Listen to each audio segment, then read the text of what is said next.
Good morning. Welcome to మెగానన్ TV morning paper analysis కార్యక్రమానికి స్వాగతం. ఈరోజు ప్రధాన పత్రికల్లోని ప్రధాన అంశాలను సర్వం చూద్దాం. ముందుగా మనం ఈనాడు దినపత్రికను తీసుకుందాం. ఈనాడు దినపత్రికలో ప్రధాన అంశం దంచి కొట్టి దడ పుట్టింది. వాస్తవం ఇది. ఎందుకంటే వర్షాలు సహజంగా పడుతుంటాయి. మామూలుగా ప్రతి సంవత్సరం వర్షాలు గతంతో పోల్చుకుంటే 20 ఏళ్లలో పడిన వర్షాలతో పోల్చుకుంటే ఈ 20 ఏళ్ల తర్వాత ఇంతే భారీ వర్షం అని వింటుంటాము. కాకపోతే ఒక మోస్తారు వర్షాలు, భారీ వర్షాలు ఏంటి మనం సహజంగా ప్రతి సంవత్సరం చూస్తుంటాం. కానీ ఇటీవల కురుస్తున్న వర్షాలు ఒక రకంగా చెప్పాలంటే భయభ్రాంతులకు గురి చేస్తుందని చెప్పాలి. కురిస్తే ఒకేసారి భారీ వర్షం. ఎలాంటి వర్షం అంటే దాదాపుగా ఎక్కువగా ప్రాణ నష్టాలు ఎక్కువ సంభవించలేదు, కానీ సరే ఆస్తి నష్టాలు మాత్రం బాగా సంభవించడంతో పాటు భయంకరమైన వర్షాలు నమోదవుతున్నాయి. కురిస్తే మినిమం అన్నా కూడా 11 సెంటీమీటర్ల పైనే వర్షపాతం నమోదవటం, ప్రతి ప్రాంతంలో 13, 17 ఇలా నమోదవటం మనం చూస్తున్నాం. మొన్నటికి మొన్న మన హైదరాబాద్ నగర వ్యాప్తంగా చూసాం, ఎలాంటి వర్షాలు నమోదైన చూసాం. గత నెలలో సికింద్రాబాద్లో కురిసిన భారీ వర్షానికి దాదాపుగా ఫ్లైఓవర్ పైన కూడా ఒక స్విమ్మింగ్ పూల్ లాగా వాటర్ నిలబడటం మనం చూసాము. వాహనాలు కొట్టుకోవటం మనం చూసాము. ఇలాంటి దాదాపు కార్లతో సైతం, 2 వీలర్స్ సైతం కొట్టుకుపోవటం మనం చూసాం హైదరాబాద్ నగర వ్యాప్తంగా చూస్తున్నాం. అప్పటికే రేవంత్ రెడ్డి అనేక చోట్ల సర్వే చేస్తున్నారు, తిరుగుతున్నారు.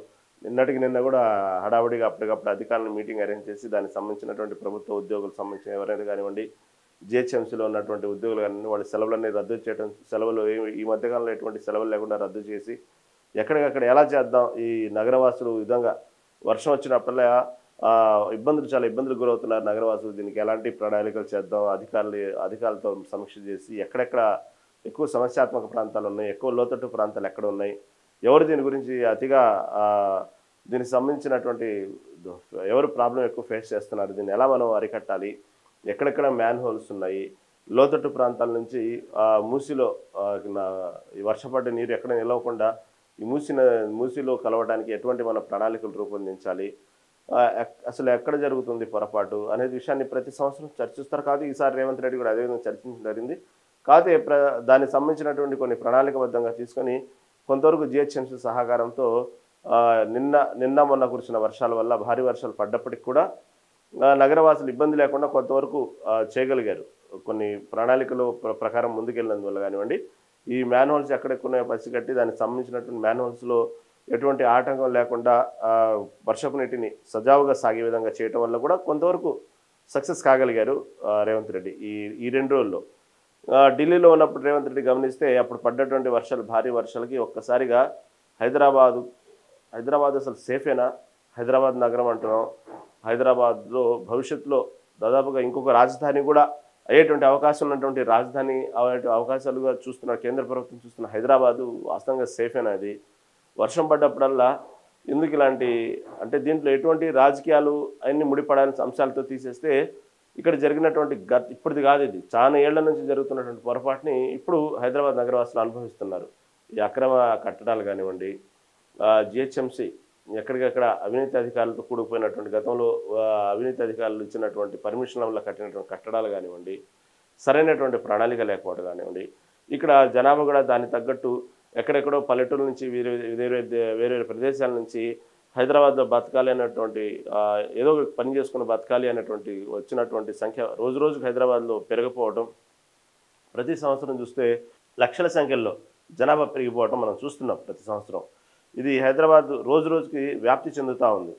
నాకు తెలియకుండా హైదరాబాదు కేవలం నాకు తెలిసినటువంటి హైదరాబాద్ పరిధి కాకుండా చూస్తుంటే ఎప్పటికప్పుడు హైదరాబాద్ పరిధి చుట్టూ అలా దాటుకుంటూ 100 కిలోమీటర్లు వ్యాప్తి చెందుతూ పోతుంది. ఎక్కడికెక్కడ దానికి తగ్గట్టు వెంచర్లు, విల్లాలు వెలిసిపోవటం, దానికి సరైనటువంటి పర్మిషన్స్ లేకపోవటం, వాళ్ళ దొడ్డిదారులు వాళ్ళ పర్మిషన్లు తెచ్చుకునే అక్రమ కట్టడం, దానికి సంబంధించినటువంటి పర్మిషన్లు ఉన్నాయని చెప్పడం, ఈ విధంగా చేయడం వల్ల ఏమవుతుందంటే ఈ నగరవాసులతో పాటు ఈ అక్రమ కట్టడాలు ఎక్కువైపోయి సరైనటువంటి ఒక ప్రణాళిక, ఒక వాటర్ ఫ్లో వెళ్ళటానికి సరైన ప్రణాళిక లేక ఎక్కడికెక్కడ హైదరాబాదు వర్షం పడితే వణిగిపోయే పరిస్థితి వచ్చింది నగర వ్యాప్తంగా. ఇలాంటి పరిస్థితుల్లో ఇలా దీనికి పరిష్కార మార్గం ఏదని చూస్తే చాలా భారీ నష్టం చవి చూడాలి హైదరాబాద్ నివాసితులు మాత్రం ఇది సరైనటువంటి పూర్తి స్థాయి దీర్ఘకాలికంగా ఇటువంటి సమస్య లేకుండా శాశ్వత సమస్య పరిష్కారం చేయాలంటే మాత్రం చాలా మంది హైదరాబాద్ నగరవాసులు మాత్రం ఇబ్బంది పడాల్సిన పరిస్థితే. కొంతమంది ఆస్తి నష్టం జరగవచ్చు, కొంతమందికి భవిష్యత్తులో అసలు ఆ రూపురేఖలే మారిపోయేటువంటి అవకాశం ఉంది. కాబట్టి హైదరాబాద్ ఒక స్ట్రక్చరే మారిపోద్ది టోటల్‌గా దాని ప్రకారం ముందుకెళ్తే. కాకపోతే మరీ పాత పద్ధతి ధోరణిలోకెళ్ళి ఎన్ని నాలాలున్నాయి, ఎక్కడెక్కడ అక్రమ కట్టడాలున్నాయి, ఇయన్నీ చెరువులెన్ని మూసిపోయున్నాయి, ఇయన్నీ దాంతో పాటు జరగాలి. ఎక్కడెక్కడ అంటే ఇప్పుడు ఉన్నటువంటి ఏదైతే చెప్పుకుంటున్నటువంటి హైటెక్ సిటీలు, గచ్చిబౌలిలు, మాదాపూర్లు, ఈ కోకాపేటలు ఇవన్నీ ఒక హైదరాబాద్‌కి తలమానికంగా ఉండి హైదరాబాద్ విదేశీయులు వచ్చినప్పుడు కూడా పెట్టుబడులు పెట్టడానికి ఆకర్షణీయవంతమైనటువంటి చూడదగ్గటువంటి ప్రాంతాలు కానివ్వండి, ఏదైతే హైదరాబాద్ ఒక బ్రాండ్‌గా చెప్పుకుంటున్నటువంటి ప్రాంతాలు కానివ్వండి, ఇవన్నీ కూడా చాలా భారీగానే నష్టపోవాల్సిన పరిస్థితి ఉంది. ఇది చాలా డ్యామేజ్ అయితే హైదరాబాద్ స్ట్రక్చరే మారిపోయిద్ది. హైదరాబాద్ ఒక రకంగా చెప్పాలంటే కొన్ని ఏరియాలు బోసిపోయేటువంటి ప్రమాదం ఉంది. వాస్తవమైనటువంటి ఒక మ్యాప్ ప్రకారం, క్లస్టర్ ప్రకారం ఎక్కడ నీరు నిల్వ లేకుండా గతంలో ఉన్నటువంటి ఏదైతే హైదరాబాద్ ఉన్నటువంటి మున్సిపల్ మ్యాప్ ఏదైతే ఉందో దానికి సంబంధించినటువంటి వాటర్ ఫ్లో వెళ్ళటానికి దాని ప్రకారం మళ్ళీ పాత స్ట్రక్చర్‌ని తీసుకురావాలి. ఎక్కడ ఇబ్బంది లేకుండా చేయాలంటే ఒక హైదరాబాదు ఒక రకంగా చెప్పాలంటే హైదరాబాద్‌కి ఏదైతే బోన్ అనే ఒక ప్లేస్ ఉండిద్దో మెయిన్ ఇంపార్టెంట్ ప్లేస్‌లు ఉంటాయి. అవన్నీ కూడా చాలా డిస్టర్బ్ అవుతాయి. సరే ఇప్పుడు దాన్ని డిస్టర్బ్ చేయడం దలుచుకుంటే ఇది ఇప్పట్లో అయ్యే పని కాదు. దానికి సంబంధించినటువంటి అనేక రాజకీయ ఒత్తిళ్లు ఉంటాయి. వాస్తవంగా హైదరాబాద్ స్ట్రక్చర్ కూడా దెబ్బతినిద్ది. దాని యొక్క ఇమేజ్ కూడా దెబ్బతినే అవకాశం ఉంది. దీనికి సంబంధించి పెద్ద పెద్ద బడాబాబులు ముందుకు వస్తారు. తలనొప్పి అవసరమైతే దీని మీద రాజకీయ ఒత్తిళ్లు కూడా వస్తాయి. చివరికి వాళ్ళ అధికారానికి, వాళ్ళ పదవికి కూడా ఇబ్బంది కలిగేటువంటి పరిస్థితులు ఉన్నాయి. అంత తలనొప్పులు తీసుకునే పరిస్థితుల్లో ప్రస్తుతం ఉన్న పరిస్థితుల్లో అయితే కాంగ్రెస్ ప్రభుత్వం లేదు, సీఎం రేవంత్ రెడ్డి కూడా సిద్ధంగా లేరు. కాకపోతే ప్రస్తుతం ఉన్న వాటిని ఇప్పటికే హైడ్రాతో అనేక రకమైనటువంటి తలనొప్పులు అనుభవిస్తున్నారు సీఎం రేవంత్ రెడ్డి. అయినప్పటికీ కూడా ఎక్కడా తలగ్గకుండా దాదాపుగా హైడ్రా పరిధిలో చేయాల్సిన పనులన్నీ చేయటం జరిగింది. ప్రజెంట్ చేస్తూనే ఉన్నారు ఇంకా దానికి సంబంధించి. కాకపోతే ఒక్కసారిగా ప్రక్షాళన అవ్వడం అనేది జరగదు. ఒక్కసారిగా అద్భుతాలు జరగవు కాబట్టి క్రమేపీ హైడ్రా కూడా చేసుకుంటూ వస్తుంది దాని పరిధికి సంబంధించి. అది ఇలాంటి సంఘటన జరిగినప్పుడు, ఇలాంటి విపత్తులు వచ్చినప్పుడు మాత్రం క్లియర్‌గా అర్థమవుతా ఉండేదనమాట. ఎక్కడ తప్పు జరిగింది, ఎక్కడ తప్పు చేశాం గతంలో నుంచి, ఇప్పుడు ఈ విధంగా ఫలాలు అనుభవిస్తున్నాం అనేటువంటి విషయాన్ని క్లియర్ కట్‌గా అందరికీ అర్థమవుతుంది నగరవాసులకి. దానికి తోడు హైడ్రా కూడా ఈ పరిస్థితిని చక్కగా అర్థం చేసుకొని అక్కడ ఉన్నటువంటి ఎవరైతే ప్రజలు ఉన్నారో వాళ్ళకి తెలియజేస్తూ ఏదైతే ప్రాబ్లం ఉందో దాని ప్రకారం ముందుకెళ్ళడానికి కూడా అవకాశం ఉంది ఇప్పుడు. ఆ విధంగానే నిన్నటికి మొన్న మనం చూసుకుంటే ఇటు అమీర్పేట కానివ్వండి, ఇటు మైత్రివనం కానివ్వండి, ఇటు బల్కంపేట లోతట్టు ప్రాంతాలు ఇవన్నీ సందర్శించినప్పుడు హైడ్రా కమిషనర్ రంగనాథ్ కూడా అక్కడ సీఎం రేవంత్ రెడ్డితో పాటు ఉండి మొత్తం ఒక క్లస్టర్ చూడటం జరిగింది, చెప్పడం కూడా జరిగింది. ఈ విధంగా జరిగింది పొరపాటు, ఈ విధంగా ఉన్నాయి, ఇవన్నీ ముందుకు సాగాలంటే భవిష్యత్తులో ఇలాంటి వర్షం పడ్డప్పుడల్లా ఇలాంటి పరిస్థితులు ఎదుర్కోకుండా ఉండాలంటే అదిగో ఈ పరిస్థితుల్లో ఈ పనులు చేయాలి అనేటువంటి విషయాన్ని కూడా ఇప్పుడు చెప్పడం జరిగింది, చాలా క్లారిటీగా చెప్పడం జరిగింది. కానీ అవన్నీ ప్రణాళికాబద్ధంగా ఉన్నట్టు చేసుకుంటూ పోతే మాత్రం చాలా ఇబ్బందులే. ఈ బల్కంపేట ఉన్నటువంటి లోతట్టు ప్రాంతాల్లో ఉన్నటువంటి జనవాసులకు ఇబ్బందే. అదేవిధంగా నగరంలో నడిబొడ్డున ఉన్నటువంటి మైత్రివనం, అమీర్పేట ఉన్నటువంటి ఏదైతే హైదరాబాద్కి మొత్తం ఎక్కడెక్కడి నుంచో వచ్చి చదువుకునే విద్యార్థులు ఉన్నటువంటి ఇన్స్టిట్యూట్లు కానివ్వండి, కోచింగ్ సెంటర్లు ఉన్నటువంటి మైత్రివనం, అమీర్పేట కూడా కొన్ని భవంతులు కానివ్వండి, కొన్ని శాశ్వత కట్టడాలు కూడా కొన్ని తొలగించాల్సిన పరిస్థితి. అవన్నీ ఇప్పుడు రిస్క్ తీసుకునే పరిస్థితులు లేరు రేవంత్ రెడ్డి. కాబట్టి ఉన్న దాంట్లోనే సమస్యను పరిష్కరించుకోవాలి. ఏదైతే ఉందో ఎక్కడైతే ఎక్కువ వాటర్ నిల్వ అవుతుందో వర్షం పడ్డప్పుడల్లా దాన్ని ఏ విధంగా ఒక పద్ధతి ప్రకారం వాటర్ యొక్క ఫ్లో పోయి మూసిలో కలిసే విధంగా చేయడానికి అనేక మార్గాలు వెతుకుతూ నిన్న అధికారులకి మొత్తం చాలాసేపు మాట్లాడటం జరిగింది రేవంత్ రెడ్డి. ఈ విధంగా నగరవాసులు ఈ విధంగా ఇబ్బంది పడుతూ ఉన్నారు, ఏం చేద్దాం అనేటువంటి అసలు ఎక్కడెక్కడ ఏ ప్రాంతాలు ఇబ్బంది పడుతున్నారు దానికి సంబంధించిన వీడియోలతో సహా మొత్తం సీఎం రేవంత్ రెడ్డి చూడటం జరిగింది. ఎక్కడెక్కడ ఎలా ఇబ్బందులు పడుతున్నారు అనేది, వర్షం పడ్డప్పుడల్లా లోతట్టు ప్రాంతాలు మునిగిపోవడానికి ప్రధాన కారణం ఎక్కడ, కేవలం మొన్నటి వరకు మ్యాన్ హోల్స్ని ఏదో సరిచేసినంత మాత్రాన కొంతవరకు రిలీఫ్ దొరికింది, కానీ శాశ్వతంగా మాత్రం ఇంకా చాలా ఇబ్బందులు ఉన్నాయి. దీనికి సంబంధించినటువంటి పరిష్కారానికి ఏదైతే ఉన్నాయో డిజాస్టర్ సంబంధించినటువంటి అధికారులతో కూడా చాలాసేపు మాట్లాడడం జరిగింది రేవంత్ రెడ్డి. డిజాస్టర్ అధికారులతో మాట్లాడినప్పుడు వాళ్ళు చెప్పినటువంటి ఏదైతే రూట్ మ్యాప్ ఉందో దాని ప్రకారం పోవాలన్నా చాలా ఇబ్బందులు ఉన్నాయి హైదరాబాద్ వ్యాప్తంగా. కాబట్టి ఏమైనా కానివ్వండి, అధికారులు కానివ్వండి, గతంలో ఉన్నటువంటి ప్రభుత్వాల్లో ఉన్నటువంటి అధికారులు కానివ్వండి, రాజకీయ నాయకులు కానివ్వండి, చేసిన తప్పుకి దాదాపు ఇప్పటికీ హైదరాబాద్ నగరవాసులు అనుభవిస్తున్నారు. కానీ రేవంత్ రెడ్డి ఉద్దేశం ఏంటంటే మళ్ళీ ఇంకొక ముంబయో బెంగళూరులో చెప్పుకున్నట్టు మొన్న చూసిన విజయవాడలో గత సంవత్సరం విజయవాడలో జరిగినట్టు అలాంటి వరదలు వచ్చి భయంకరమైనటువంటి హైదరాబాద్ కనుక బ్రాండ్ ఇమేజ్ మాత్రం దెబ్బతినకూడదు. అది తన ప్రధాన లక్ష్యం. ఎందుకంటే చాలా మంది పెట్టుబడిదారులు రావడానికి సిద్ధంగా ఉన్నారు. హైదరాబాద్లో పెట్టుబడులు పెట్టడానికి ఇప్పటికే ప్రభుత్వం కూడా అనేక మందిని ఆహ్వానిస్తుంది. కాకపోతే అతను రేవంత్ రెడ్డి ఉన్నటువంటి 5 సంవత్సరాల పీరియడ్, నెక్స్ట్ రేవంత్ రెడ్డి ఉంటారా, ఎవరు ఉంటారనేది తర్వాత సంగతి. 5 సంవత్సరాలనే మనం మాట్లాడుకోవాలి ప్రస్తుతానికి. ఈ 5 సంవత్సరాల్లో తనున్నంత కాలం అది హైదరాబాద్కి ఈ విధంగా చేశాడు, నగరానికి ఈ విధంగా డెవలప్ చేశాడు, లేకపోతే ఇంతమంది పెట్టుబడిని తీసుకొచ్చాడు, ఇంతమంది కంపెనీలు ఇక్కడ పెట్టగలిగాడు. ఆ ప్రయత్నాల్లో దాదాపుగా రేవంత్ రెడ్డి తలామునకలై ఉన్నారు. అంటే అటువంటి హైదరాబాద్ తీసుకురావాలనుకుంటే ఇలాంటి ఇబ్బందులు ఉన్నప్పుడు ఇవన్నీ కూడా ఏదో మసిపూసి మారేడు చేసే వార్తలు కాదు కదా. ఈ రోజుల్లో ఎక్కడ చూసినా సోషల్ మీడియా ఉంది, అంతర్జాతీయ మీడియా కూడా ఎప్పటికప్పుడు ఫోకస్ చేస్తూ ఉంది హైదరాబాద్ గురించి. గతంలో చూసినటువంటి ఏదైతే ఉందో గతంలో పెట్టినటువంటి పెట్టుబడులు కానివ్వండి, దానికి సంబంధించినట్టు ఏదైతే మన జరిగినటువంటి మిస్ వరల్డ్ పోటీలు చూసినప్పుడు కూడా అంతర్జాతీయంగా హైదరాబాద్ ఖ్యాతి అనేది అలా అలా అలా ప్రపంచవ్యాప్తంగా తెలిసింది. హైదరాబాదు నగరం గురించి చాలా చక్కగా చెప్పడం జరిగింది మిస్ వరల్డ్స్. హైదరాబాద్ మళ్ళీ మళ్ళీ సందర్శించాలనే కోరికను వాళ్ళు వెలుబుచ్చడం జరిగింది.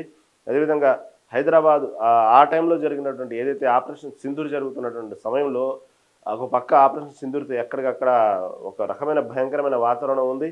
అదేవిధంగా ఇంటెలిజెన్స్ రిపోర్ట్స్ కూడా ఏదైతే హైదరాబాదు, బెంగళూరు, ఢిల్లీ, ముంబై ఇలాంటి ప్రాంతాలు మాత్రం చాలా డేంజర్ జోన్లో ఉన్నాయి, దాని మీద అటాక్ చేయడానికి సిద్ధంగా ఉన్నాయంటూ ఎక్కడికక్కడ మాక్ డ్రిల్స్ నిర్వహిస్తూ నగరంలో ఉన్నటువంటి ప్రజలను అప్రమత్తం చేస్తూ ఇలాంటి భయంకరమైన వాతావరణంలో, ఇంతటి ఒత్తిడి వాతావరణంలో కూడా ఒక పక్క మిస్ వరల్డ్ పోటీలు జరుగుతున్నాయి అంటే చాలామంది ఆశ్చర్యపోయారు. ఇది అవసరమా అనుకున్న వాళ్ళు ఉన్నారు, దానికోసం ధర్నా చేసిన వాళ్ళు ఉన్నారు.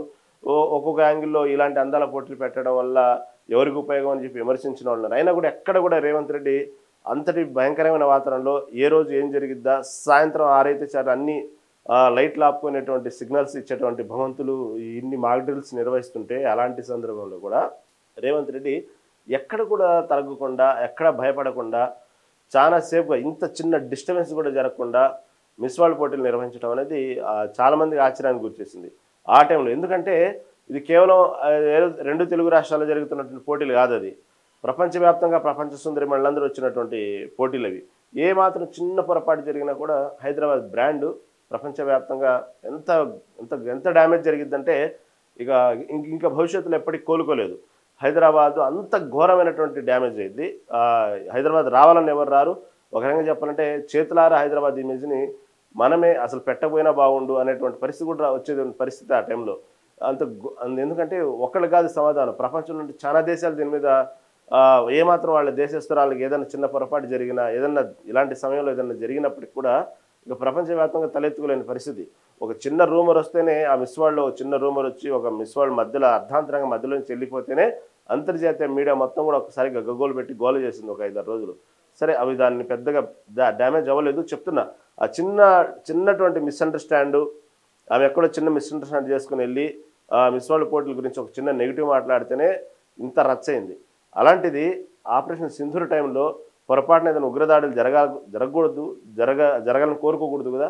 అలాంటి సమయంలో ఎందుకంటే ఇంటెలిజెన్స్ రిపోర్ట్సే చెప్తున్నాయి, ఉన్నటువంటి ఏదైతే నగరాల్లో ఉన్నటువంటి హైదరాబాద్ కానివ్వండి, ఇటు ఢిల్లీ, ముంబై ఇలాంటి నగరాలు చెప్తున్న సమయంలో దాంట్లో మెయిన్ ఉన్నటువంటి నగరం హైదరాబాదు. కాబట్టి అలాంటి హైదరాబాదులో పొరపాటున ఈ ఉగ్రదాడులు ఏదైనా ఆ టైంలో జరిగితే పరిస్థితి ఎక్కడి దాకా వెళ్ళేది, అసలు ఎలా సమాధానం చెప్పుకోగలిగేది, దాన్ని రాజకీయంగా ఇంకెంత గోల్ చేసేవాళ్ళు, హైదరాబాద్ ఎంత డ్యామేజ్ అయ్యేది. కానీ అలాంటి సమయంలో కూడా అంత ధైర్యంగా నడిపారు మిస్ వరల్డ్ పోటీని రేవంత్ రెడ్డి. ఈ విధంగా హైదరాబాద్ బ్రాండ్ని పెంచాలి అనేటువంటి పట్టుదలతో ఉన్న రేవంత్ రెడ్డికి ఈ ఫ్లడ్స్ వచ్చి ఇలాంటి అంతర్జాతీయ మీడియా ముందు ఇలాంటివన్నీ చేసినప్పుడు కొంచెం పెట్టుబడిదారులు పెట్టాలన్నప్పటికీ కూడా హైదరాబాద్ అనేటప్పుడు కొంచెం ఆలోచిస్తారు. కాబట్టి హైదరాబాద్ సేఫ్ జోన్ కాదు, సేఫ్ లొకేషన్ కాదు అనేటువంటి పరిస్థితి రాకూడదు. దానికి తగ్గట్టు ఏమైనా చేయండి అంటూ అధికారులను ఒత్తిడి చేయడం జరిగింది. ఒత్తిడి చేసి దానికి ఎక్కడెక్కడ లోపాలు ఉన్నాయి, దానికి ఏ విధంగా ముందుకెళ్ళాలి అనే విషయాన్ని మాత్రం చాలా గట్టిగా మాట్లాడింది. 72 గంటల వరకు ఎక్కడ కూడా రెస్ట్ తీసుకోకూడదు, 72 గంటలు మాత్రం అవిశ్రాంతంగా పోరాడండి. భారీ వర్షాలు పడే అవకాశం ఉంది. ఎక్కువ మొత్తం అధికారులతో సహా జిహెచ్ఎంసీ అధికారులు కానీ అందరికీ సెలవులు రద్దు చేయడం జరిగింది. అధికారికంగానే ఎవరు సెలవులు పెట్టుకోవడానికి వీల్లేదు అంటూ నిన్న సీఎం రేవంత్ రెడ్డి చేసిన ఏదైతే మీటింగ్ ఉందో దాని గురించి అధికారులతో మాట్లాడారో దాన్ని ఈనాడు దినపత్రికలో హైలైట్ చేశారు. అది వచ్చే 72 గంటల అప్రమత్తం, అధికారుల సెలవులు రద్దు, ప్రాణాస్తి నష్టం వాటిల్లకుండా జాగ్రత్తలు తీసుకోవాలి సీఎం రేవంత్ రెడ్డి ఆదేశాలు. ఈ విధంగా ఇలా ఉంటే నిన్న తెలంగాణలో జరిగినటువంటి బీభత్సం అంతా ఇంత కాదు. ఈ హైదరాబాద్లో గత మనం 4 రోజుల నుంచి వింటున్నాం, ఒక 2 రోజుల నుంచి భారీ వర్షాలు పడ్డప్పటికి కూడా కొన్ని తీసుకున్నటువంటి నిర్ణయాలు జిహెచ్ఎంసీ తీసుకున్నటువంటి ఎక్కడికక్కడ ఆపరేషన్కి సంబంధించి ఏదైతే ఆపరేషన్ కాదు కానీ జిహెచ్ఎంసీ తీసుకున్నటువంటి జాగ్రత్తల వల్ల కొంతవరకు ఈ 2 రోజుల నుంచి ఎంత భారీ వర్షం పడ్డప్పుడు కూడా హైదరాబాద్ నగరవాసులు కొంత ఇబ్బంది కలిగించలేదు. కానీ ఇక్కడ మాత్రం తెలంగాణ వ్యాప్తంగా మాత్రం భారీ వర్షాలతో ఈ వరంగల్, నల్గొండ జిల్లాలు మాత్రం మొత్తం అతలాకుతలం అయిపోయింది. చూడండి, దాదాపుగా మనం 11 సెంటీమీటర్లు 16 సెంటీమీటర్లు చెప్తేనే అమ్మ బాబోయ్ అనుకుంటాం.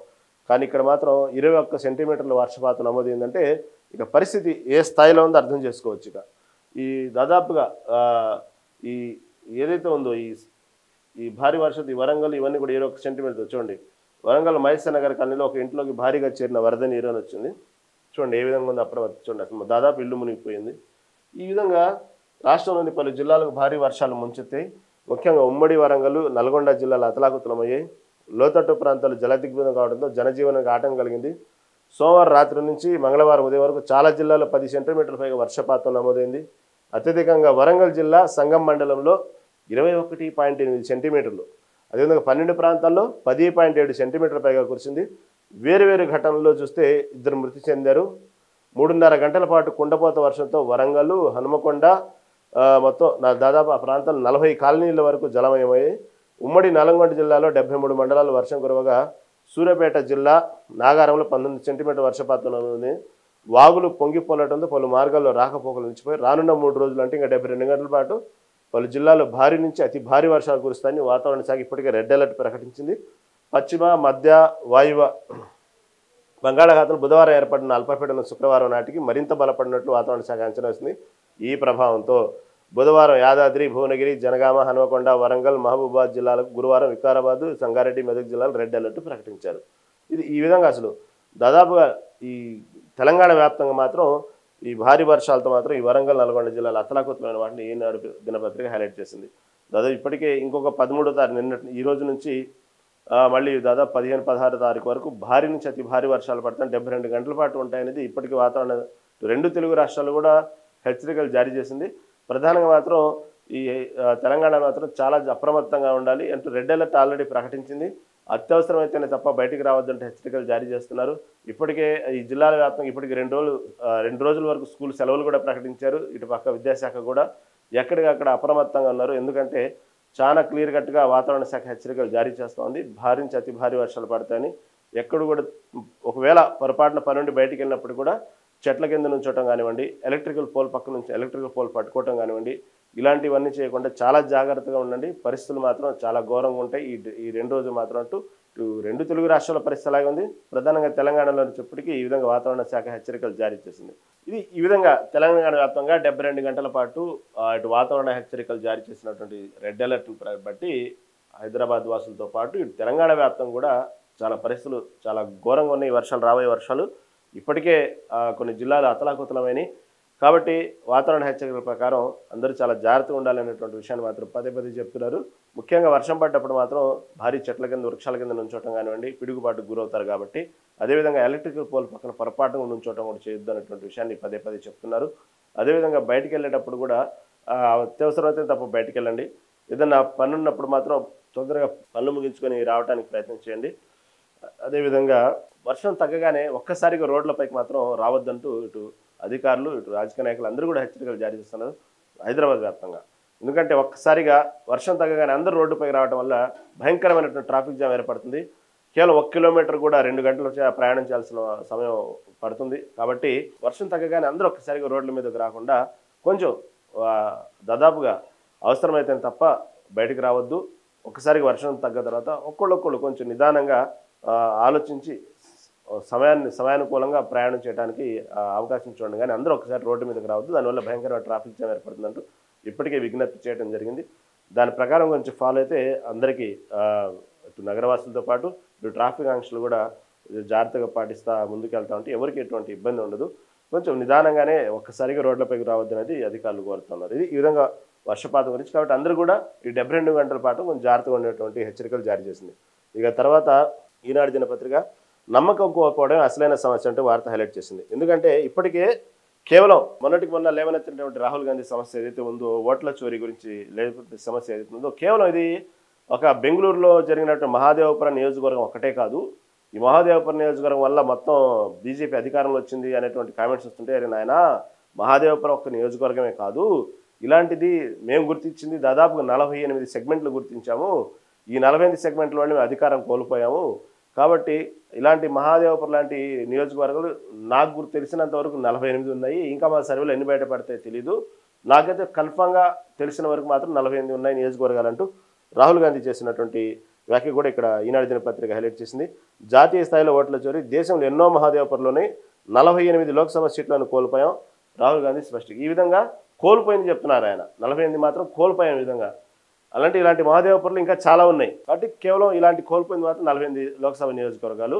కాబట్టి ఇలాంటి చాలా ఉన్నాయి జాతీయ స్థాయిలో అనే విషయాన్ని చెప్పే విషయంలో నేను ఏదైతే ఉందో ఈ బీహార్ సంబంధించినటువంటి ఓటర్ జాబితా ప్రత్యేక సమగ్రాన్ని ఎస్ఐఆర్ అనేటువంటి వివాదంపై సుప్రీంకోర్టుకి వెళ్ళింది వివాదం. ఇది అసలు లేచిందే ఇక్కడే వివాదం. దీని గురించి సుప్రీంకోర్టు కూడా చాలా ఘాటైన వ్యాఖ్యలు చేసిందనమాట. ముఖ్యంగా మీరు ఇది ఇలా పద్ధతి ప్రకారం జరిగింది, లేకపోతే ఎన్నికల కమిషను బీజేపీ ప్రభుత్వం కుమ్మక్కయ్యి ఈ విధంగా చేస్తున్నారు అని అంటే లోతుగా నేను చెప్పను. కానీ విశ్వాస నమ్మకం మాత్రం ఎన్నికల ఈసీ మాత్రం కోల్పోయింది, అంతవరకు గ్యారంటీ అనేటువంటి వ్యాఖ్యని సుప్రీంకోర్టు చెప్పింది. ఎందుకంటే మీరు చెప్పినట్టు దాదాపుగా 1 కోటి మందికి పైగా ఓట్లని తొలగించాలి. ఇటు కొంచెం చనిపోయినటువంటి ఓట్లు కానివ్వండి, గుర్తింపు లేని ఓట్లు కానీ వీళ్ళని దాదాపు 1 కోటి ఓట్ల పైన తొలగించాలి అనేటువంటి ఏదైతే ఎన్నికల కమిషన్ తరఫున న్యాయాధికారి ఎవరైతే సుప్రీంకోర్టు చెప్పడం జరిగిందో అక్కడ కూడా అసంతృప్తి వ్యక్తం చేయడం జరిగింది సుప్రీంకోర్టు. మీరు ఎలా చెప్తారు, ముందుగానే మీరు ఎలా చెప్తారు, అసలు మీకు ఎలా తెలుసు 1 కోటి ఉన్నాయనేది అనేటువంటి విషయాన్ని చాలా గట్టిగా అడగడం జరిగింది. ఎందుకంటే ఇక్కడ దాదాపు 7.9 కోట్ల మంది ఓటర్లలో ఎస్ఐఆర్కు 7.24 కోట్ల మంది స్పందించారు అని మీరే అన్నప్పుడు మళ్ళీ ఇంకా 1 కోటి ఎక్కడున్నాయి? ఇంతమంది స్పందించారంటే అర్థమైంది బతుకున్నారేనా కదా, బతుకున్నాళ్ళే కదా స్పందించేది. మళ్ళీ మీరు ఆ పాయింట్ తేడాలో 1 కోటి ఓట్లు దాదాపు తొలగించడానికి సిద్ధంగా ఉన్నారు అంటే మీరు ఎలా చెప్తారు? అంటే చనిపోయిన వాళ్ళ ఆత్మలు చెప్తారా? వాళ్ళు ఏమైనా స్పందిస్తారా? బతుకున్న వాళ్ళేగా స్పందించేది. 7.9 కోట్ల మంది ఓటర్లలో 7.24 కోట్ల మంది స్పందించినప్పుడు మళ్ళీ ఇంకెక్కడ ఉన్నాయి? మీరు చెప్పినట్టు ఎవరైతే తొలగింపు ఓట్లలో చనిపోయిన వాళ్ళు 1 కోటి మంది ఎక్కడున్నారు? అదేవిధంగా ఏమైనప్పటికీ కూడా ఎన్నికల అధికారి మాత్రం విశ్వాసం కోల్పోయింది కాబట్టి ఇలాంటి మాటలు బయటకు వస్తాయి. మీరు ఆ నమ్మకాన్ని కోల్పోయారు. కాబట్టి మీరు ఎందుకు చెప్పినప్పుడు కూడా నేను డీప్గా వెళ్ళి దానికి సంబంధించినటువంటి కావాలని మొత్తాన్ని రాజ్యాంగాన్నే మార్చేసి వ్యవస్థనే మార్చేసి చేశారని అని చెప్పలేను. కానీ మీరైతే మాత్రం విశ్వాసాన్ని కోల్పోయారనే విషయాన్ని సుప్రీంకోర్టు చెప్పడం జరిగిందన్నమాట. ఏదైతే ఎస్ఐఆర్ను సవాల్ చేసి దాఖలైన పిటిషన్లపై విచారణ సందర్భంగా 1 కోటి మంది ఓటర్లను తొలగించాలని ఈసీ భావిస్తుందన్న అభిప్రాయానికి మీరెలా వచ్చారు? అన్ని పిటిషన్లకు ధర్మాసనం ప్రశ్నించింది. మొత్తం 7.9 కోట్ల మంది ఓటర్లలో ఎస్ఐఆర్కు 7.24 కోట్ల మంది స్పందించారు. అలాంటి పరిస్థితుల్లో 1 కోటి మంది ఓటు హక్కును కోల్పోతారు లేదా ఓటర్ జాబితాలను తొలగించేస్తారన్న వాదనలకు అవకాశం ఎక్కడుంది అని సీనియర్ న్యాయవాది కపిల్ సిబల్ ధర్మాసనం నిలదీసింది. సామాజిక కార్యకర్త యోగేంద్ర యాదవ్ స్వయంగా కోర్టుకు వచ్చి వాదనలు వినిపించారు. రాష్ట్రంలో 8.18 కోట్ల మంది వయోజనులు ఉంటే 7.9 కోట్ల మందికి ఓటు హక్కు ఉందని, ఓటర్లను తొలగించడం కోసమే ఎస్ఐఆర్ కసరత్తు ప్రారంభించారని ఆరోపించారు. ఒక నియోజకవర్గంలో జీవించిన 12 మందిని చనిపోయారని చెబుతూ ఈ విధంగా అనేక అవకతవకలు ఉన్నాయన్నమాట. కాబట్టి ఇన్ని అవకతవకల మధ్య మీరు చెప్పేటువంటి మాటలకి ఒక చిత్తశుద్ధి రావట్లేదు, మీరు చెప్పే మాటలకు విలువ రావట్లేదు అనమాట. ఎందుకంటే ఇవన్నీ ఒక ఎత్తు. ఏదైతే మహాదేవపురం లాంటి నియోజకవర్గాల్లో ఈ విధంగా మోసం చేసి గెలిచారు, ఇవన్నీ దానికి సంబంధించిన ఎంక్వైరీ, దానికి సంబంధించిన నిజ నిజాలు బయటపడటం అనేది ఒక ఎత్తు, దాన్ని ఎవరు కాదనరు. కాకపోతే ఈ విధంగా చనిపోయిన ఓట్లు తీసేయడం, లేకపోతే ఉన్న వాళ్ళు చనిపోయారనో, లేదా ఈ విధంగా ఏదైతే తప్పులు తడక ఉందో, ఎక్కడ చూసినటువంటి ఓటర్ లిస్టులో ఎక్కడ చూసినా తప్పులు తడక, ఒక క్రమబద్ధత లేదు, అన్నీ ఎక్కడ చూసినా నమ్మకం కోల్పోయేటువంటి విషయాలే. కాబట్టి ఎందుకు ఈ విధంగా డిజిటల్ సంబంధించినటువంటి ఓటర్ లిస్ట్ ఇవ్వడానికి మీరెందుకు భయపడుతున్నారు? ఒక పక్క ఏదైతే ఎన్నికలు జరిగినటువంటి సీసీ కెమెరా ఫుటేజ్లు ఇవ్వడానికి ఎందుకు వెనకాడుతున్నారు? ఇవన్నీ నమ్మకం కోల్పోవడానికి చేసేటువంటి పనులే. దానివల్లే మీరు నమ్మకం కోల్పోయారు. ఎందుకు ఇవ్వట్లేదంటే అది దానికి సంబంధించినటువంటి రూల్స్ ప్రకారం ఇవ్వాలి, డిజిటల్ ఓటర్ లిస్ట్ ఇవన్నీ ఇవ్వాలి, అది ఉంది, రూల్ ఉంది. కానీ మీరు ఎందుకు ఇవ్వట్లేదంటే మీకే దాని మీద ఒక రకమైన నమ్మకం లేదు. కాబట్టి మీరు మోసం చేశారు, మీరు తప్పు చేశారు, ఉద్దేశపూర్వకంగా చేశారు, ఒకరిని పార్టీని గెలిపించడానికి చేశారు అనేటువంటి విషయాన్ని పక్కన పెడితే అవన్నీ నిజ నిజాలా అవన్నీ చెప్పడానికి నిజ నిర్ధారణ చేయకుండా ఎవరు ఆ వ్యాఖ్యలు చేయరు సుప్రీంకోర్టు లెవెల్లో. కాకపోతే మీరు చెప్పినటువంటి ఓటర్ లిస్ట్ ప్రకారం మీరు చెప్తున్నటువంటి రుజువులు ఏదైతే ఉన్నాయో అది మాత్రం నమ్మశక్యంగా లేవు, అక్కడైతే మీ విశ్వాసాన్ని కోల్పోయారు అంటూ సుప్రీంకోర్టు చెప్తుంది. దీని గురించి రాహుల్ గాంధీ కూడా చాలా లేవనెత్తిన ప్రశ్నలు అనేక మంది మధ్యలో ఇప్పుడు ప్రశ్నగానే ఉంది. ఇప్పటికే రాహుల్ గాంధీ తన సొంత యూట్యూబ్ ఛానల్ ద్వారా వదిలేటువంటి ఏదైతే వీడియో ఉందో ఇప్పటికే చాలామంది ఆలోచింపజేసే విధంగా ఉంది. దానికోసం నిన్న ధర్నా కూడా చేయడం జరిగింది. ఈ ఏదైతే బీహార్ సంబంధించిన ఎన్నికల కోసం దానికి సంబంధించి అరెస్టులు పర్వం జరిగింది, మళ్ళీ విడుదల చేయడం కూడా జరిగింది అనుకోండి. ఏదేమైనప్పటికీ కూడా ఇది ఇంతటితో పోయే సమస్యలా లేదు. ఒక పక్క ఇది మాత్రం ఇటు ఎన్నికల కమిషన్ మాత్రం ఇటు ఉన్నటువంటి బీజేపీ ప్రభుత్వానికి మాత్రం ఇది ఒక రకంగా ప్రశ్నకి సమాధానం చెప్పాల్సిన పరిస్థితి వచ్చింది. ఏదో ప్రతిసారి చేసేటువంటి ప్రశ్నలాగనో లేదా లేవనెత్తినటువంటి సమస్యలాగనో అంత ఈజీగా తీసే సమస్యలా లేదు. ఇది మాత్రం అందరికీ సమాధానం చెప్పాల్సిన పరిస్థితి ఉంది. ఎక్కడో దీని గురించి మాత్రం భవిష్యత్తులో దీని గురించి ఒక నిర్ణయానికి వచ్చేటువంటి మంచి జరిగింది. ఏదైనప్పటికీ కూడా మంచి జరిగేటువంటి అవకాశాలు ఉన్నాయి. ఎందుకంటే ఇప్పటికే ఈవీఎం మిషన్ల మీద ఉన్నటువంటి అనుమానాలు తొలగింపు కాదు, పాత పద్ధతిలో ఉన్నటువంటి బ్యాలెట్ ఎన్నికలు రావాలని కోరుకుంటున్న తరుణంలో అనేక రాష్ట్రాలు కోరుకుంటున్న తరుణంలో ఇలాంటివి ఉన్నప్పుడు కొంచెం పారదర్శకతగా ఎన్నికలు జరిగితే ఈ అనుమానాలు కూడా కొద్ది గొప్ప తొలగిపోతాయి. ఎందుకంటే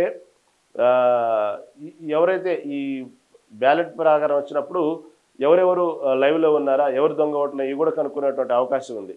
కాబట్టి ఈవీఎం మిషన్ల వల్ల కొన్ని ఇలాంటి అపోహలు కూడా ఏర్పడతాయి. అలాంటివి కూడా భవిష్యత్తులో బ్యాలెట్ పేపర్ కూడా రావాలని కోరుకుంటున్న వాళ్ళకి మాత్రం దీంతో పాటు ఆ ప్రశ్నకు కూడా సమాధానం దొరికేటువంటి పరిస్థితులు ఉన్నాయి. భవిష్యత్తులో బ్యాలెట్గా ఎన్నికలు జరిగేటువంటి పరిస్థితులు రాబోతున్నాయని అనిపిస్తుంది. కాబట్టి ఏమైనప్పటికీ కూడా ఈ విధంగా ఎన్నికల ఈసీ మాత్రం నమ్మకం కోల్పోయిందన్న వాటి మాత్రం హైలైట్ చేసింది ఈనాడు దినపత్రిక. ఆంధ్రజ్యోతి దినపత్రిక తీసుకుంటే ఆంధ్రజ్యోతి దినపత్రిక చూడండి, ఇది కూడా అతలాకుతలం అంటూ ఒక వార్తను హైలైట్ చేసింది. భారీ వర్షంతో లోతట్టు ప్రాంతాల జైలుని ఇద్దరు మృతి ఇద్దరు గల్లంతు. ఇక్కడ చూడండి, వరంగల్లోని ఈ ప్రాంతం చూడండి, అసలు మామూలుగా ఒక డ్రోన్ కెమెరా తీస్తున్నట్టున్నారు ఈ విజువల్స్. వరంగల్ నగరంలోని హంటర్ రోడ్డు సంతోషమాత ఏరియాలో నివాస ప్రాంతాలకు భారీగా చేరిన వరద నీరు. అసలు చూడండి, ఇది పంట పొలాల ఏరియా లాగా ఉందా లేకపోతే నివాసిత ప్రాంతాల్లాగా ఉందో అసలు అర్థం కావట్లా. దాదాపు మొత్తం కూడా ఈ ఏరియల్ సర్వే చూసుకుంటే మొత్తం కూడా వర్షపు నీరుతో ఏ విధంగా నిండిపోయింది చూడండి. అసలు కనీసం అక్కడ చూసిన పెద్ద పెద్ద భవంతులు కూడా దాదాపుగా నాకు తెలిసి 2-3 అంతస్తుల వరకు వాటర్ పైకి వచ్చినట్టే విజువల్స్ కనబడతా ఉన్నాయి.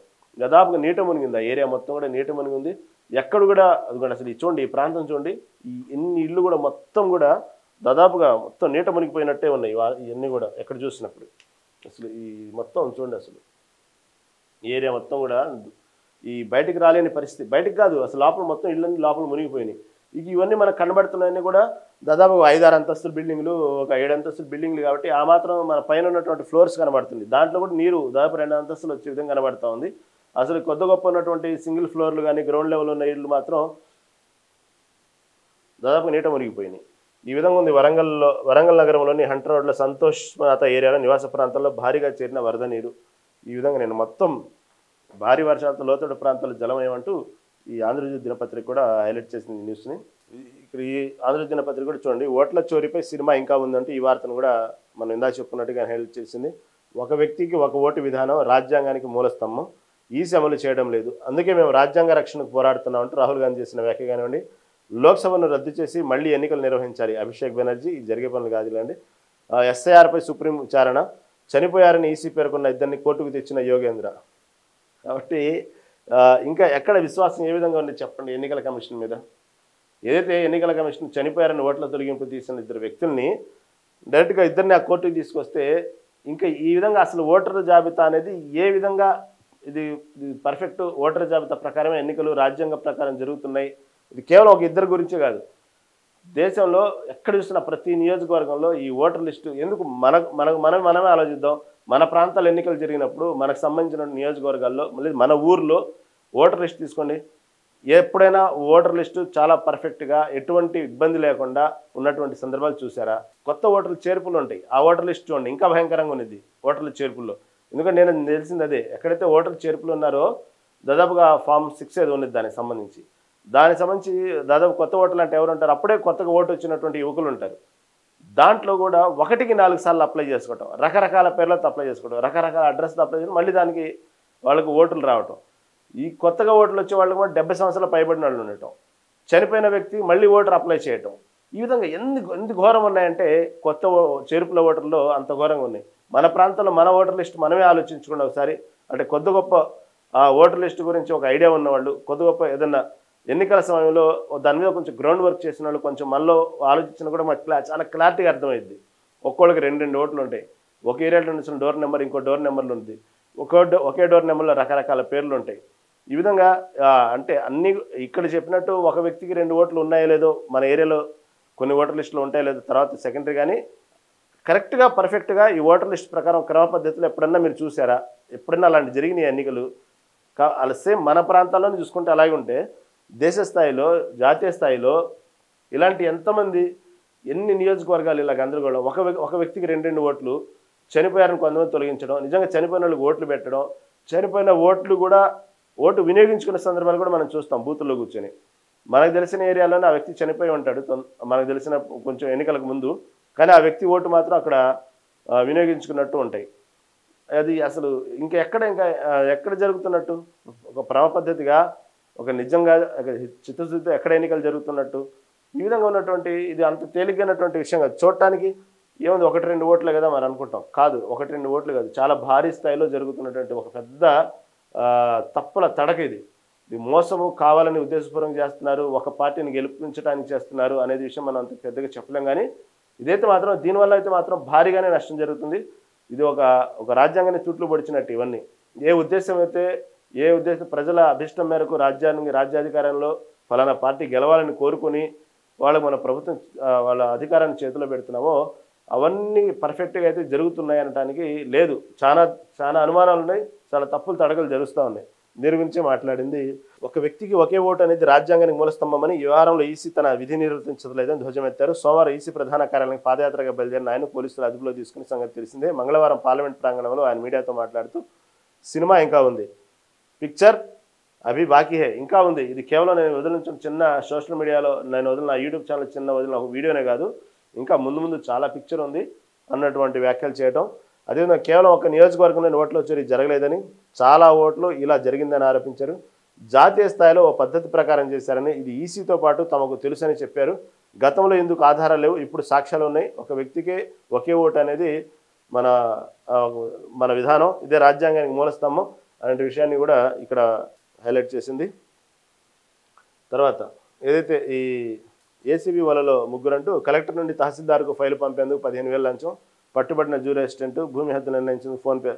ఇది జరిగినటువంటి డిఏ బకాయిలపై నిన్న జరిగినటువంటి ఏసీబీ వల్ల ముగ్గురంటూ ఈ జూనియర్ అసిస్టెంట్ సుజాత, శ్రీనివాసులు నిన్న వార్త కూడా హైలైట్ అయింది. ఈ ఏరియల్ సర్వీస్ సంబంధించినటువంటి అధికారులు అనమాట. ఒక చిన్న ఫైలు దీనికి సంబంధించి వచ్చినప్పుడు వాళ్ళ దగ్గర నుంచి ఫైల్ని కలెక్టర్ ఆఫీస్కి పంపాలి. కేవలం ఆ కలెక్టర్ ఆఫీస్ పంపించడం కోసం వీళ్ళు తీసుకున్న లంచం ఎంతంటే 15,000 లంచం తీసుకున్నారు. ఈ పట్టుబడ్డారు జూనియర్ అసిస్టెంట్లు. భూమి హద్దులు నిర్ణయించేందుకు ఫోన్పే ద్వారా దాదాపుగా 10,000 లంచం తీసుకున్నారు. పెద్దపల్లిలో సర్వేర్ అరెస్టు, డిఏ బకాయిల ఫైలుపై 6,000 లంచం అంటూ ఈ వార్తను కూడా హైలైట్ చేసింది ఆంధ్రజ్యోతి దినపత్రిక. తర్వాత సాక్షి దినపత్రికను తీసుకుందాం. సాక్షి దినపత్రికను తీసుకుంటే ఈ సాక్షి దినపత్రికలో నిన్న జరిగినటువంటి ఏదైతే పులివెందుల అక్కడ జరిగినటువంటి జెడ్పీటీసీ ఉప ఎన్నికలకు సంబంధించినటువంటి విషయంలో జరిగిన రచ్చ అంతా ఇంత కాదు. అది ఎన్నికలో లేకపోతే సినిమా షూటింగో లేకపోతే దానికి అసలు ఇంకేం పేరు పెట్టాలో అర్థం కావట్లేదు. కానీ జరిగినటువంటి ఎన్నికలు ఉదయం నుంచి ఒక పెద్ద హైడ్రామా నడిచింది. అనుకున్నట్టుగానే సమస్యాత్మక ప్రాంతాలు ఉన్నాయి. ఆ జెడ్పీటీసీ ఉప ఎన్నికల దగ్గర దాదాపు 11 సమస్యాత్మక ప్రాంతాలను గుర్తించారు. అక్కడ చాలా విచిత్రమైన ధోరణి ఏంటంటే, ఏదైతే మొదటి నుంచి పోలీసులు చాలా ఈ గతంలో ఈ జెడ్పీటీసీ ఉప ఎన్నికలకు సంబంధించినటువంటి క్యాంపెయినింగ్లో అవినాష్ రెడ్డి బయలుదేరినప్పటి నుంచి జరిగిన ఘర్షణ వాతావరణం నుంచి మనం ఒక పద్ధతి ప్రకారం చూసుకుంటే ఇదంతా ఒక ఎత్తు అయితే, ఇక్కడ ఏదైతే ఫలానా సమస్యాత్మక ప్రాంతాలు ఉన్నాయి, లేదా ఫలానా పార్టీకి సంబంధించిన ఓటర్లు, సపోజ్ టీడీపీ సంబంధించిన ఓటర్లు ఈ ఏరియాలో ఉన్నారు, టీడీపీకి సంబంధించిన ఓటర్లు అనేటువంటి ఒకటి, వైసీపీకి సంబంధించిన ఓటర్లు ఈ ప్రాంతంలో ఉన్నారనేటువంటి ఒక క్లియర్ కట్గా దానికి సంబంధించిన బూతులు ఏవి అనేది ఒక క్లారిటీ ఉంది. దానికోసం పోలీసులు కూడా సమస్యాత్మక ప్రాంతాలను పర్టికులర్గా పాయింట్అవుట్ చేసి కాపీ పేస్ట్ చేసి గుర్తించారు. అక్కడ కావాల్సినటువంటి పోలీస్ యంత్రాంగం మొత్తం దిగింది. ఇంత పర్ఫెక్ట్గా ఒక పకడ్బందీగా ఫాలో అయిన వాళ్ళు గమ్మత్ ఏంటంటే బూతులు మార్చడం అనేది చాలా విచిత్రమైన ధోరణి అనమాట. అక్కడ ఎన్నికలు అంటే అది ఎలాంటిదంటే మరీ కళ్ళకు కట్టినట్టు కనబడతా ఉందన్నమాట. సపోజు ఒక టీడీపీ సంబంధించినటువంటి ఓటర్లు మొత్తం ఉన్నటువంటి బూతులు ఏదైతే ఉన్నాయో దాదాపుగా, అంటే మళ్ళీ వీళ్ళే బల్లగొట్టి టీడీపీకి వేస్తారా మీకు ఎలా తెలుసు అని మీరు అనుకోవచ్చు. కాదు, చాలా క్లియర్ కట్గా చెప్తున్నారు. ఫలానా ప్రాంతం వాళ్ళు, ఫలానా ఓటర్లు, ఫలానా ఏరియాలో సమస్యాత్మకం ఉందని మీరు తెలిసినప్పుడు ఏదైతే ఈ సంబంధించినటువంటి ఓటర్లు మొత్తం సంబంధించినటువంటి బూతులు ఎక్కడైతే వినియోగించుకోలేవో ఆ బూతులు సంబంధించినవన్నీ కూడా ఆ బూత్ నెంబర్స్ అన్నీ కూడా వీళ్ళ దగ్గరికి వేయటం. అంటే సపోజ్ వైసీపీ ఉన్నటువంటి ఏరియాలో వేయటం, ఈ వైసీపీకి సంబంధించిన పార్టీ వాళ్ళు ఎక్కడైతే కొంచెం ఎక్కువగా అధిక ప్రాబల్యం అధిక బలం ఉందో వాళ్ళందరినీ సంబంధించిన బూత్ నెంబర్ని తీసుకొచ్చి ఇక్కడ వేయటం. ఎవరు ధైర్యంగా ఓటేస్తారు వెళ్ళి?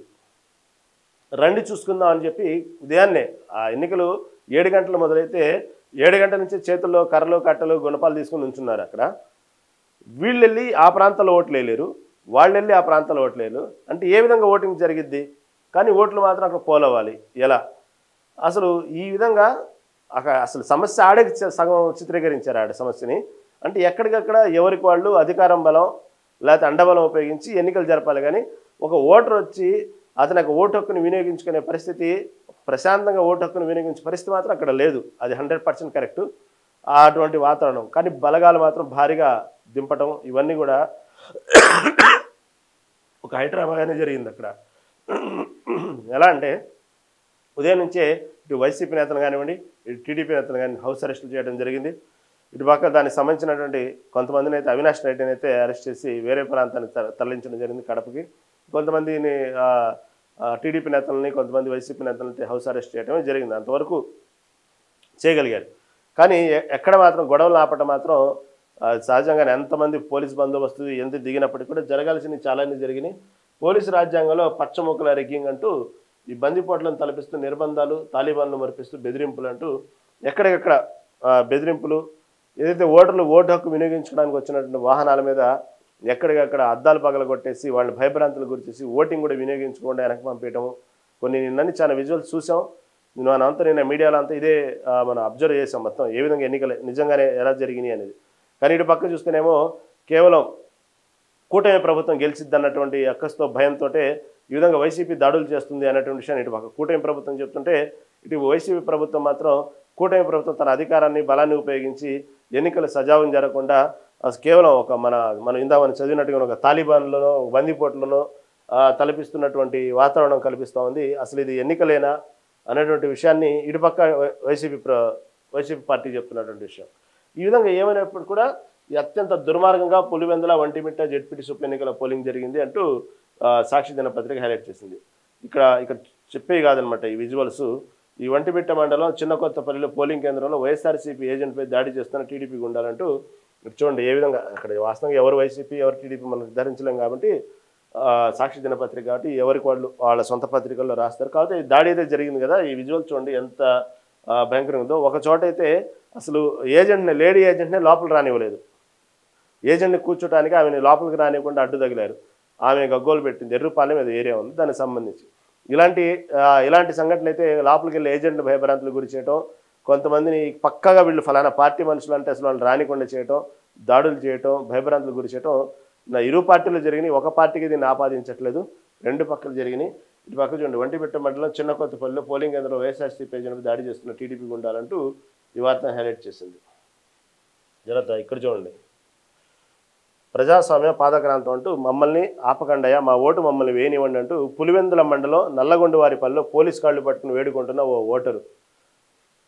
ఇది వాస్తవంగా ఇది పరిస్థితి. ఆడ ఓటు హక్కు వినియోగించుకున్నటువంటి ప్రశాంతమైన వాతావరణం లేదు. ఇక్కడ ఏ పార్టీ మంచి చెడ్డ అని నేను చెప్పట్లేదు, కానీ రెండు పార్టీలు కూడా అటువంటి బల ప్రదర్శన చేసుకున్నటువంటి సందర్భం నిన్న ఎక్కడికక్కడ అసలు అది ముందు నుంచి ఊహించినట్టుగానే అది ఉప ఎన్నిక జెడ్పీటీసీ సంబంధించినటువంటి ఏదైతే ఒంటిమిట్ట పులివెందులో ఒక జెడ్పీటీసీ ఎన్నికకి ఉప ఎన్నిక, అది కూడా ఆ ఉప ఎన్నికలకు కూడా ఇంత హంగామా సృష్టించడం, దీనికోసం అంత అధికార యంత్రాంగం ఉపయోగించడం అనేది చాలా క్లియర్ కట్గా అర్థమవుతుంది. అది ఒక సమస్యాత్మక ప్రాంతాలని తెలిసింది మొదటి నుంచి. ఎప్పుడు అక్కడ ప్రశాంతంగా జరగవు. కాకపోతే ఇక్కడ చూడండి అసలు ఇంకా ఈ రోజుల్లో ఎక్కడికక్కడ న్యాయం చట్టం అనేటువంటి ఈ రోజుల్లో నమ్ముకున్న ఈ రోజుల్లో ఇంత భారీ బలగాలు ఉన్నప్పటికీ కూడా అక్కడ ఎన్నికలు సజావుగా జరపలేదు, ఇంత ఘర్షణ వాతావరణం జరిగిందంటే దీన్ని ఎవరి మీద వేయాలి ఈ నెపం? ప్రభుత్వ యంత్రాంగం అనేది చాలా గట్టిగా ఉండాలి. తెలుసు ముందు నుంచే అసలు ఎన్నికలు మొదటి రోజు నుంచి చెప్తున్నారు, చాలా సమస్య ప్రాంతాలు గుర్తించాము ఫలానా ఏరియాలని. జరుగుతుంది ఓన్లీ జెడ్పీటీసీ ఉప ఎన్నిక. రాష్ట్రం మొత్తం జరుగుతుంటే యంత్రాంగం సరిపోలేదనో లేకపోతే ఫిల్టర్ అయిపోయారని ఎక్కడెక్కడ చెప్పుకోవచ్చు. ఇంత చిన్న ప్రాంతంలో ఇంత చిన్న ఓటింగ్లో కేవలం ఉప ఎన్నికలు జరుగుతున్న ప్రాంతాల్లో ఇంత భారీగా ఎవరికి వారు ఓటరు నమోదు చేసుకునే అవకాశం లేకుండా ప్రశాంతమైన వాతావరణంలో ఇంత ఘర్షణ జరిగిందంటే అది ఎవరి లోపం? చాలా క్లియర్ కట్గా అర్థం అవ్వట్లేదు. కానీ ఇక్కడ ఎవరు కూటమి ప్రభుత్వం తప్పు చేసిందా దాని తప్పు చేసిందా అని కాదు, అసలు ప్రభుత్వంతో సంబంధం లేదు, రాజకీయ పార్టీలతో సంబంధం లేదు, ప్రభుత్వం అలర్ట్ అవ్వాలి.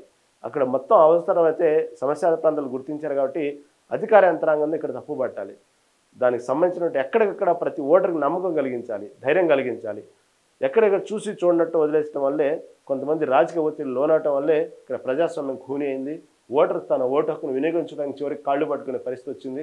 అది ఏ పార్టీకి సంబంధించిన వాళ్ళ ఎవరైనా పక్కన పెడితే ఇంత ఘోరంగా అధికారులు కేవలం రాజకీయ నాయకులకు ఒత్తిళ్ళకి తగ్గితే ఇంకా ఎవరికి ఎక్కడ న్యాయం ఉంది? ఎక్కడ ప్రతి సామాన్యుడు భవిష్యత్తులో ఏ విధంగా మనశ్శాంతిగా ఉండగలుగుతాడు, మనశ్శాంతిగా బతకగలుగుతాడు? ఈ విధంగా ఎవరికి వాళ్ళు ఏ పార్టీ అధికారంలో ఉంటే ఆ పార్టీ ఈ విధంగా అధికారం చూపించుకుంటూ వెళ్తూ ఉంటే, ఎక్కడికక్కడ రాజకీయ ఒత్తిళ్ళకు అధికారులు పోలీసు యంత్రాంగం తలుగుతూ ఉంటే, ఇలాంటి పరిస్థితుల్లో ఈ ఎన్నికలు ఈ విధంగా జరుగుతూ ఉంటే ఏం చెప్పాలనుకుంటున్నారు? సమాజానికి ఏం మెసేజ్ ఇవ్వాలనుకుంటున్నారు? అసలు ఇంతటి ఘోరమైన వాతావరణం మనం చూసాం నిన్న. దీంట్లో అక్కడ ఏ పార్టీలతో సంబంధం ఉండదు. మనం అనుకుంటున్న పార్టీలుగా చిత్రీకరిస్తున్నారు కానీ వాస్తవంగా పార్టీలతో పెద్ద సంబంధాలు ఉండవు. కేవలం వర్గపోరు, ముఠాపోరు, పాత కక్షలు దీంతోనే ఆధారపడి ఉంటాయి అటువంటి ప్రాంతాలు. ఫ్యాషనిస్ట్ ఏరియాలు అలాగే ఉంటాయి. కాబట్టి అలాంటి ప్రాంతంలో ఎన్నికలు జరపడం కోసం, కేవలం ఉప ఎన్నికలు జరపడం కోసం ఇంక మీరు ఫెయిల్ అయ్యారంటే యంత్రాంగం ఇది మీ ఫెయిల్యూర్ అనుకోవాలా, ఉద్దేశపూర్వకంగా ఫెయిల్ అయింది అనుకోవాలా, చూసి చూడనట్టు వదిలేశారా, లేకపోతే కొందరికి కొమ్ము కాశారా, లేకపోతే ఏ విధంగా మీరు చేశారనేది అర్థం కావట్లేదు. కాబట్టి దీన్ని అంత ఈ ఎన్నికలు చూస్తే ఒక రకంగా ఇలాంటి భయంకరమైన వాతావరణంలో ఎన్నికలు జరుగుతాయా అన్నటువంటి ఒక రకంగా చెప్పంత సిగ్గుతో తలదించుకోవాలి యంత్రాంగం మాత్రం. అలాంటి పరిస్థితుల్లో ఎన్నికలు నిన్న జరిగినాయి. వీళ్ళు ఇక సహజంగా ఈ వైసీపీ పార్టీల విమర్శలు, టీడీపీ పార్టీల విమర్శలు అంటే అవి సహజంగా ఉంటాయి. ఇక్కడ వాస్తవంగా అంతగా సంబంధించినటువంటి పాపం నీతివంతులు ఎవరు లేరు ఇక్కడ, అన్ని పార్టీలు ఉన్నారు. ఎందుకంటే గతంలో వైసీపీ ప్రభుత్వంలో ఉన్నప్పుడు కూడా ఇదే విధంగా టీడీపీకి సంబంధించినటువంటి అధికారులు కానివ్వండి, టీడీపీకి సంబంధించినటువంటి ఎవరి నాయకులు కానివ్వండి, కార్యకర్తలు కానివ్వండి, వాళ్ళు ఇదే విధంగా నిలిచారు. కోడెల శివప్రసాద్ అడ్డు తగిలి దాదాపుగా అతను కారుని అడ్డు తగిలి గోల్ చేసిన రోజులు ఉన్నాయి. ఇలాంటి చాలా ఉన్న హిస్టరీ చెప్పుకుంటూ పోతే వాళ్ళు ఇలాంటి చాలా సన్నివేశాలు చేశారు. కాబట్టి వాళ్ళు చేశారు కాబట్టి వీళ్ళు చేశారు, తప్పు అయిపోయింది, ఏం పర్లేదు, లెవెల్ అయిపోయింది అనటం చేయటం మంచిదనో ఇక్కడ చెప్పే ఉద్దేశం కాదు. ఎవరు చేసినా తప్పు తప్పే. కాదు ఈరోజు మాత్రం మాట్లాడుతున్నట్టు మాటలు మాత్రం చాలా శుద్ధపూసల్లాగా మాట్లాడుతుంటే దాని గురించి మాట్లాడాల్సి వస్తుంది. అధికారం అది ఎక్కిన పచ్చగుండాల సాక్షిగా, పచ్చనోట్లకు అమ్ముడిపోయిన పోలీసుల సాక్షిగా ప్రజాస్వామ్యం ఖూనీ అయిందంటూ ఈ వార్తను హైలైట్ చేస్తూ ఉంటే అందుకు నవ్వొస్తోందన్నమాట. ఇప్పుడు వాళ్ళ అధికారంలో ఉన్నప్పుడు వాళ్ళు ఏ విధంగా ప్రవర్తించారు, ఎన్నికలు ఇలాంటి ఎన్నికలు వచ్చినప్పుడు ఉప ఎన్నికలు కానివ్వండి, కనీసం టీడీపీ పార్టీ గతంలో జెడ్పీటీసీ, ఎంపీటీసీ, సర్పంచ్ ఎన్నికలు నుంచోకుండా పార్టీ కూడా వెనక్కి తీసుకునేటువంటి పరిస్థితులు వచ్చినాయి గతం. ఎందుకంటే కేవలం అంటే కొన్ని పార్టీ ఫెయిల్యూర్స్ ఉన్నాయి, ప్రజల్లోకి వెళ్ళలేక కొన్ని ఉన్నాయి, కొన్ని ఇంకా ఏం చేయలేము. అంటే ఇలాంటి ఉప ఎన్నికలు జరిగినట్టు ఘర్షణ వాతావరణం చూసి అవసరమైన జెడ్పీటీసీ, ఎంపీటీసీ, సర్పంచ్ ఎన్నికలు కూడా పోటీ చేయడానికి వెనకాడింది తెలుగుదేశం ప్రభుత్వం గతంలో.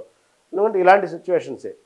కాబట్టి ఇక్కడ ఎవరు శుద్ధపూసలు లేరు. వాళ్ళ పరిస్థితులు వచ్చినప్పుడు వాళ్ళ అధికారం చూపించుకుంటూ ఇలాగే పోతుంది. కాబట్టి ఇది ఎంతవరకు కరెక్ట్ అనేది ఇక్కడ ప్రశ్న.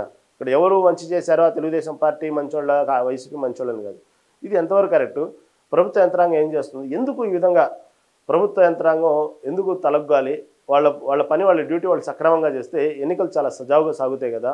వాళ్ళు వాస్తవంగా వాళ్లకు మించినటువంటి ఎన్నికల సంబంధించినటువంటి పోలీస్ యంత్రాంగం, అధికారుల యంత్రాంగం మించినటువంటి పవర్తో పబ్లిక్ ఆడ ఓట్లేసి గొడవలు చేస్తున్నారంటే అప్పుడు మీరు ఫెయిల్యూర్ ఉన్నారని ఒప్పుకోవాలి కదా. తప్పదు కదా, ఫెయిల్యూర్ అయ్యారు మీరు, యంత్రాంగం ఫెయిల్యూర్ అయిందని ఒప్పుకోవాలి. మిమ్మల్ని కూడా క్రాస్ చేస్తూ, మిమ్మల్ని కూడా భయభ్రాంతులు గురి చేస్తూ, మీ మాట వినకుండా కొట్టుకొని ఎన్నికలు జరిగినాయి అంటే ఇక్కడ ప్రభుత్వ యంత్రాంగం ఫుల్ ఫెయిల్యూర్ అనే చెప్పుకోవాలి. చూడండి, శాంతి భద్రతలు కాపాడాల్సిన కాకిలే పౌరులపై జులుం చేస్తుంటే, ఓటు చోరులకు పెత్తనం ఇస్తుంటే ఓటు సౌమ్యం చిన్నపోయింది. ఒక్కసారిగా ఎన్నికలు స్టార్ట్ అవ్వగానే దాదాపుగా 1000 నుంచి 2000 మంది అసలు ఆ ప్రాంతం వాళ్ళు కాదు, అసలు అక్కడ ఓటర్లు కూడా లేరు, ఎవరో బయట నుంచి వచ్చిన వ్యక్తులు ఒక్కసారిగా నిన్న విజువల్స్ చాలా చూసాం, ఎవరెవరో వచ్చేసారు ఊళ్ళలోకి. మొదటి నుంచి ఏదైతే ఎలక్షన్ క్యాంపెయినింగ్ అయిందో, ఎలక్షన్ క్యాంపెయినింగ్ అయిన తర్వాత ఒక 2 రోజుల ముందే, ఒక సాయంత్రం 5 గంటల లోపు ఎన్నికల క్యాంపెయినింగ్ ఇంకా చేయకూడదని ముగించిన తర్వాత ఎవరైనా సరే బయట వ్యక్తులు ఉంటే వెళ్ళిపోండి, ఇక్కడ ఉండకూడదంటూ అనౌన్స్ చేసిన తర్వాత కూడా ఈ విధంగా భారీ స్థాయిలో బయట వ్యక్తులు వచ్చి ఓట్లు వేయటం, బయట వ్యక్తులు తిరగటం, బయట వ్యక్తులు ఓటర్ స్లిప్పులు పంచడం, దానికి సంబంధించినటువంటి రాత్రికి రాత్రి దానికి సంబంధించినటువంటి ఎవరికి తోచినంత వాళ్ళు ప్రతి ఓటుకు వచ్చి ఇంతని లెక్క కట్టడం, అది అధికారికంగా ఇంతని చెప్పట్లేదు కానీ నోటికి వచ్చి చెప్తున్నారు. ఎంతవరకు వాస్తవం, కానీ ఓట్లకు పంపక మాత్రం అది నగ్న సత్యం. అది ఎంతో కొంత డబ్బులు అయితే ఇస్తారు. దానికి సంబంధించినటువంటి బంగారం ఇచ్చారని, డబ్బులు ఇచ్చారని, ఓటుకు 10,000 ఇచ్చారు, రకరకాల పుకార్లు వచ్చినాయి. ఇలా ఈ విధంగా బయట వ్యక్తులు వచ్చి ఆ సంబంధించినటువంటి పులివెందుల ఒంటిమిట్టలో తిరుగుతూ ఉంటే మళ్ళీ పోలీస్ యంత్రాంగం ఏం చేస్తుంది, సంబంధం లేకుండా బయట వ్యక్తులు తిరుగుతూ ఉంటే అది కూడా ఆయుధాలు పట్టుకొని, కర్రలు పట్టుకొని, ఉదయాన్నే 6-7 గంటలకే కర్రలు పట్టుకొని తిరుగుతాను విజువల్స్ కూడా మనం చూసాం. మళ్ళీ అక్కడ మాత్రం ఓ పక్క అనౌన్స్మెంట్ చేసినట్టే బిల్డప్గానే ఉంది, పెద్ద హైడ్రామా నడుస్తుంది, యంత్రాంగం మొత్తం ఆడే ఉంది. ఇటు పక్క పోలీసులు బయట ఎవరి కోళ్ళను గుర్తిస్తున్నట్టు, తరిమి కొడుతున్నట్టు పెద్ద హంగామా చేస్తున్నారు.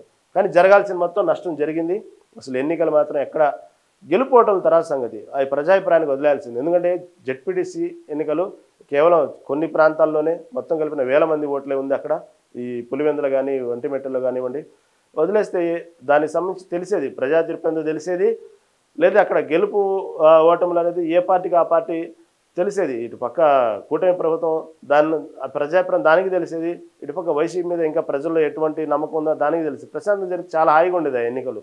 కానీ ఎందుకు దీన్ని ఇంత సీన్ క్రియేట్ చేశారంటే కేవలం అక్కడ ఉన్నటువంటి పులివెందుల ఒంటిమిట్ట అనేది వైసీపీకి ప్రధానమైన అడ్డ కాబట్టి, గతంలో ఏదైతే చంద్రబాబు నాయుడు సంబంధించినటువంటి నియోజకవర్గం ఏదైతే ఉందో అక్కడ కూడా ఇదే విధంగా గెలవాలి అనేటువంటి తపనతో చంద్రబాబుకి ఆ నియోజకవర్గంలో పట్టుండకూడదని గతంలో వైసీపీ చేసిన ప్రయత్నాలు ఎలా అయితే ఉన్నాయో మొత్తం ఎలా అయితే హైజాక్ చేశారో ఇదే విధంగా ఇక్కడ చూస్తేనే పులివెందుల ఒంటిమిట్టలు కూడా ఇది అడ్డా, వైసీపీకి అడ్డా. కాబట్టి ఈ ప్రాంతం నడిబొడ్డున మేము గెలవాలి అనేటువంటి ప్రయత్నం, వీళ్ళు చేసిన ప్రయత్నం అత్యుత్సాహం ఏమో తెలియదు. కానీ ఎన్నికలు మాత్రం ఒక రకమైనటువంటి భయంకరమైన వాతావరణంలో జరిగిందనే చెప్పాలి. ఎక్కడ కూడా ఎన్నికలు సజావు జరగలేదు. ఇది ఎన్నికలు మాత్రం ఈ తీర్పు కూడా ఏకపక్షంగా వచ్చిన తీర్పు, లేకపోతే ఒక భయంకరమైన వాతావరణంలో కావాలని చేసినటువంటి తీర్పులాగా వచ్చింది. కానీ ఎక్కడ ప్రజాభిప్రాయంగా వాళ్ళు చేసినటువంటి ప్రజలు వాళ్ళు కావాల్సినటువంటి స్వేచ్ఛగా ఓటేసినటువంటి ఎన్నికలు అయితే కాదు. ఇది అవసరం కొన్ని ప్రాంతాలు మరి ఘోరంగా రిగ్గింగ్ ఏందని చెప్తున్నారు, కొన్ని ప్రాంతాలు మళ్ళీ ఎన్నికలు జరపాలనేది కూడా చెప్తున్నారు. కొన్ని ఏదైతే సమస్యాత్మక ప్రాంతాలు ఉన్నాయో కొన్ని ఒక చోట 2 చోట్ల ఎన్నికలు కూడా ఒక్క బూత్లో కూడా వైఎస్ఆర్సీపీ ఏజెంట్ లేకుండా అప్రజాస్వామికంగా వ్యవహరించిన పోలీసులు బయటి ప్రాంతాల నుంచి వచ్చి బూతుల ముందు రౌడీలు తిష్ట వేసినా పట్టించుకొని పోయినాం. ఓటేయడానికి 3-4గా కలిసి వస్తున్న వారిని పోలీసులే కొట్టి వెనక్కి పంపిన దుస్థితి. ఒక్కో బూత్ను టీడీపీ పెద్ద లీడర్లు పంచుకొని ఊళ్ళపై దండయాత్ర. పులివెందుల జెడ్పీటీసీ వైఎస్ఆర్సీపీ అభ్యర్థి హేమంత్ రెడ్డి ఇంటి చుట్టూ 200 మంది టీడీపీ గుండాల తిష్ట. ఇంటి ముందు షామ్యాన వేసి కాపలా. ఓటు వేయలేకపోయినా జెడ్పీటీసీ అభ్యర్థి. ప్రతి ఊళ్ళో 300 నుంచి 400 మంది గుండాల మోహరింపు, స్థానికుల బెదిరింపులు ఉంది.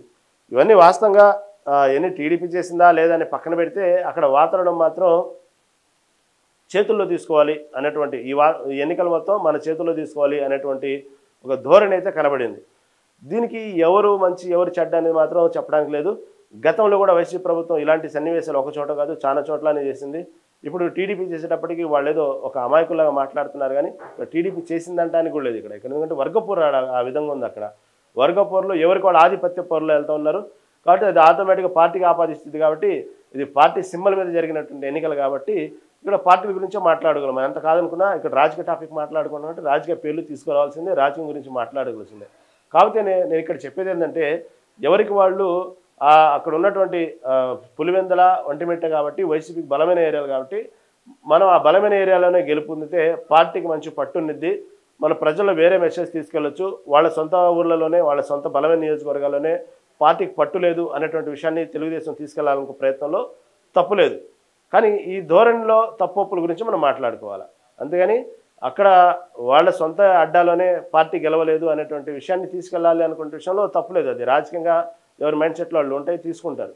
అది ఎన్నికలు జరిగిన ధోరణి మాత్రం ఇక్కడ అధికార యంత్రాంగం మాత్రం భారీగానే తప్పు పట్టాలి. ఇంత జరుగుతుంటే, ఇంత హైడ్రామా నడుస్తుంటే చూసి చూడనట్టు వ్యవహరించడం, కొందరికే కొమ్ము కాయటం అనేది ఈ అధికార యంత్రాన్ని మాత్రం తప్పు పట్టేటువంటి సందర్భాలు నిన్న కళ్ళగట్టినట్టు కనబడ్డాయి. ఇక్కడ చూస్తే పిండారీలు, దగ్గులు, బందిపోట్లు తమ ముందు దిగుడుపోయినని చాటిన టీడీపీ కాలకేయులు.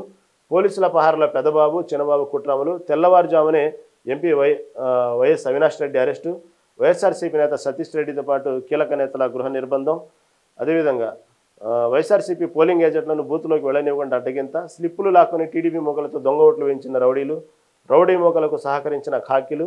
ఒంటిమిట్టలో మంత్రి నేతృత్వంలో వైఎస్ఆర్సీపీ ఏజెంట్లపై దాడి. ఈ విధంగా ఎన్నికలు జరిగితే అంటే వీళ్ళు చెప్పినట్టుగానే ఏకపక్షంగా రాస్తారు కాబట్టి కొన్ని పత్రికలు నేను దాని గురించి చెప్పట్లేదు. ఏమైనట్టు కూడా ప్రజాస్వామ్యంలో ఇలాంటి ఎన్నికలు అనేవి ప్రజలకు మాత్రం చాలా రాంగ్ మెసేజ్ వెళ్ళిద్ది.